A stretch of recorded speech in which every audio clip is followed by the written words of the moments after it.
friends, come read two books with us today. The first book will be Curious George Snowy Day. And the second book would be Give Me Back My Dad.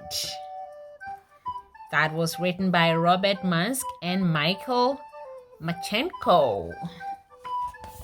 Curious George Snowy Day.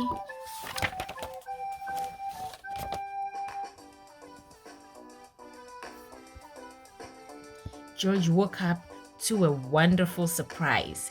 It had snowed all night. George was curious about all that clean white snow. Maybe he could build something out of it. "You go outside, George," said the man with the yellow hat. "I'll make us some cocoa for later." This was going to be a perfect day. George went out to play. Uh-oh, he sank right into the fluffy powder.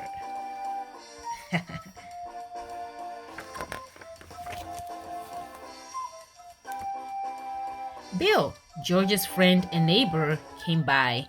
He did not have any trouble walking on the snow. "Hey George," Bill said, "I have an extra pair of cross-country skis you can have." Then Bill showed George how to ski by making zigzags through the snow.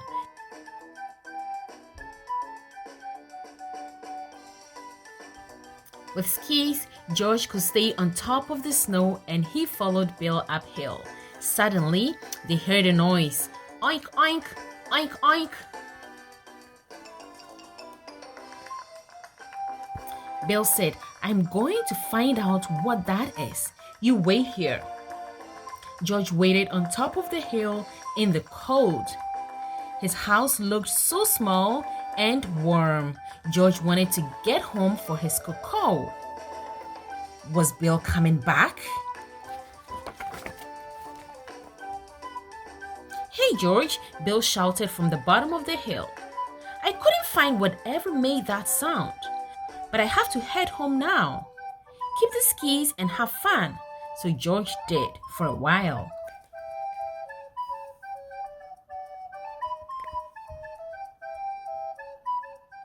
When George was tired, he skied down the hill toward home until he hit a rock. His skis flew off and George tumbled the rest of the way down.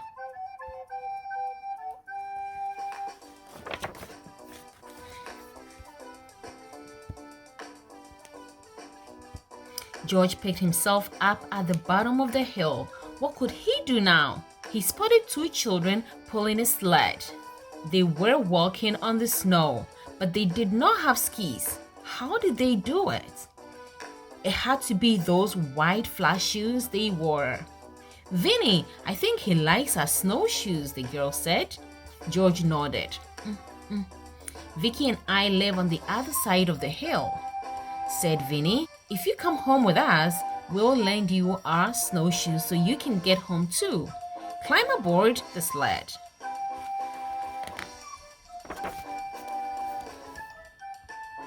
It was fun to sail down another hill, but George was even farther from his house.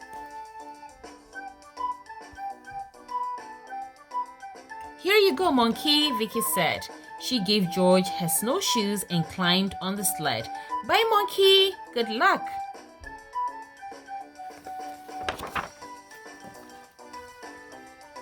George began his long journey home. He was cold and tired, and climbing up the hill was hard work.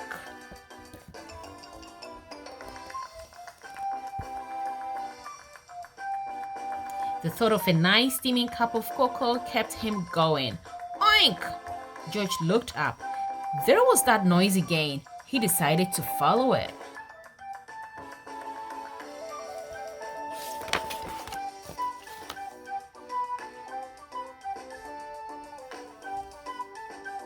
A cold, lost pig. What was he doing out here all by himself? And how could George rescue the poor pig? George remembered how Vicky and Vinny had rescued him. What George needed was a sled.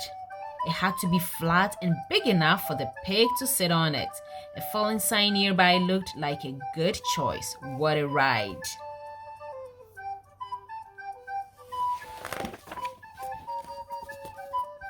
When George got home, he found his neighbor, Farmer Rankins, talking to the man with the yellow hat. "Thanks for bringing my pig home, George," the farmer said. "He got out last night before it snowed." "Good work, George," said the man with the yellow hat. "There's some cocoa waiting for you inside." That was exactly what George had hoped to hear.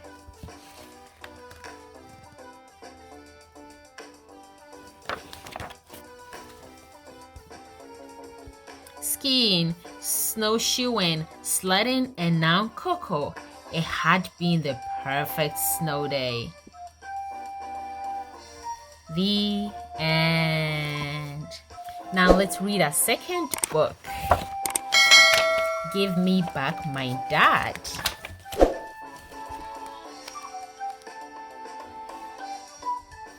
Give me back my dad.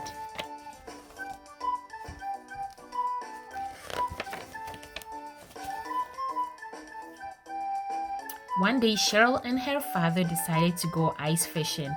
They got in the snowmobile, put on the stuff in the sled on the back, and went bouncing over bumps and across lakes until they came to a very good place to fish.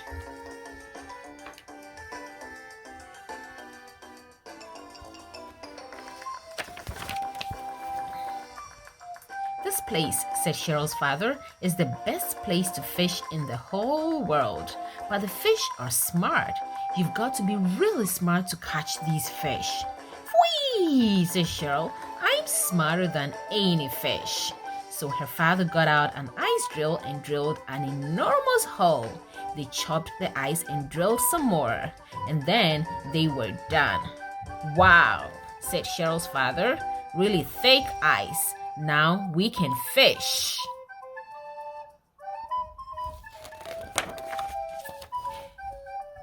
He got out a hook and line and bait and said to Cheryl, "You fish down this hole, but be very careful because these fish are smart." "Whee!" said Cheryl. "I'm smarter than any fish."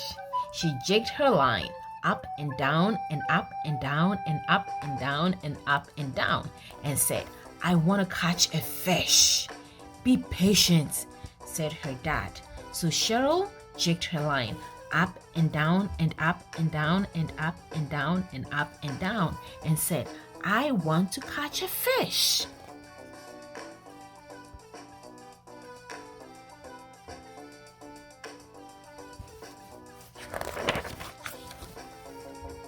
Then up out of the hole came a candy bar with a line on it. "Look at that," said Cheryl. "It's a candy bar," her father yelled. "Don't touch that."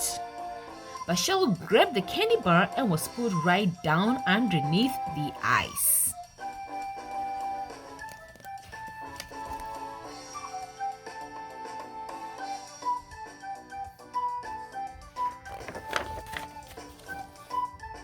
Cheryl's father yelled down the hole, "Give me back my baby." A big fish stuck its head out of the water and said, "We caught this fish fair and square. You can't have her back." "Grrrr," said Cheryl's father.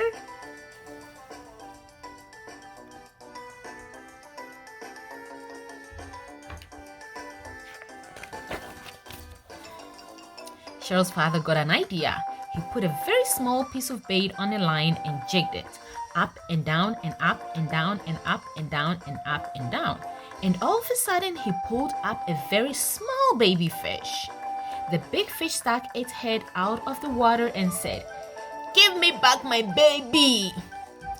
"Well," said Cheryl's father, "I'll give you back your baby if you will give me back my baby." "Grrrr," said the big fish.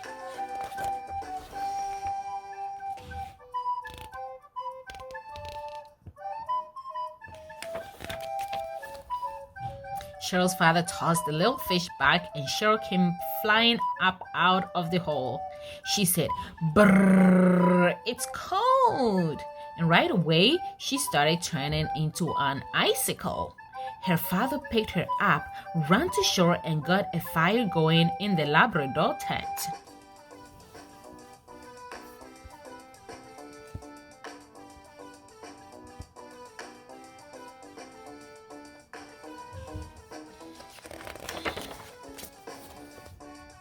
Soon Cheryl was warm and dry like a piece of toast. "Now," said her father, "we are going back out there. Don't pick up anything the fish threw out of the hole. These are smart fish." "Right," said Cheryl. They went back and Cheryl jigged her line up and down and up and down and up and down and up and down and said, "I want to catch a fish." A candy bar with a line on it came up out of the hole.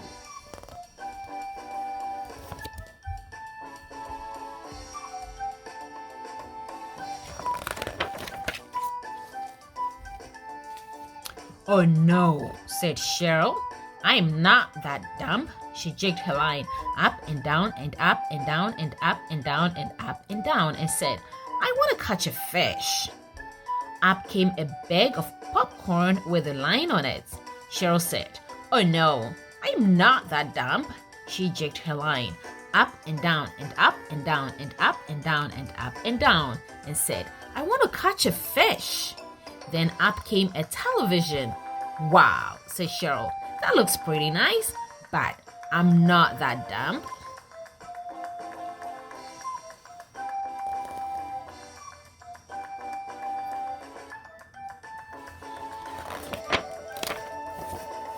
Cheryl jigged her line up and down and up and down and up and down and up and down and said, "I want to catch a fish." She waited some more and up came a 50,000 bill with a line on it. Her father said, $50,000. He grabbed it and got pulled underneath the ice.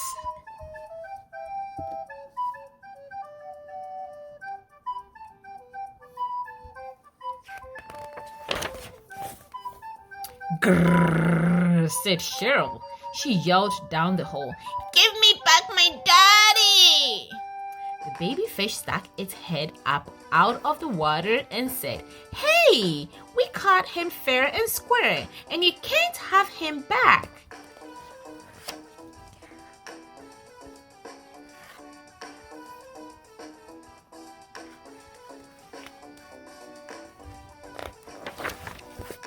Cheryl got an idea. She put a huge piece of bait on the line and she jigged it up and down and up and down and up and down and up and down and said, "I've got to catch a daddy fish."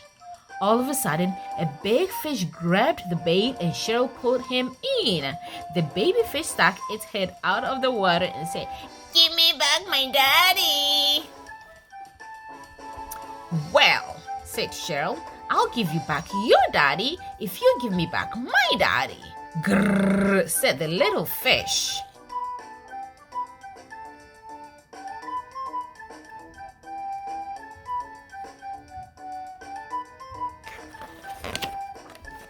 Cheryl threw the daddy fish back into the water and Cheryl's father came flying up out of the hole. He said, "Brrr, it's cold," and started turning into an icicle. Cheryl pulled her father to the tent and put wood into the stove till he was warm and dry like a piece of toast. Then Cheryl said, "Daddy, why did you grab the money? I thought you were smarter than a fish." "I am smarter than a fish," said her dad, "and I know that you are smarter than any fish, and I knew you would get me out, and I still have the money."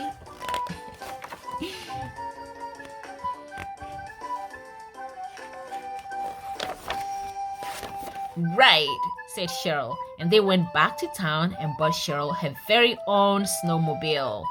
Woo! The end. Thank you for reading with us today. See you next time.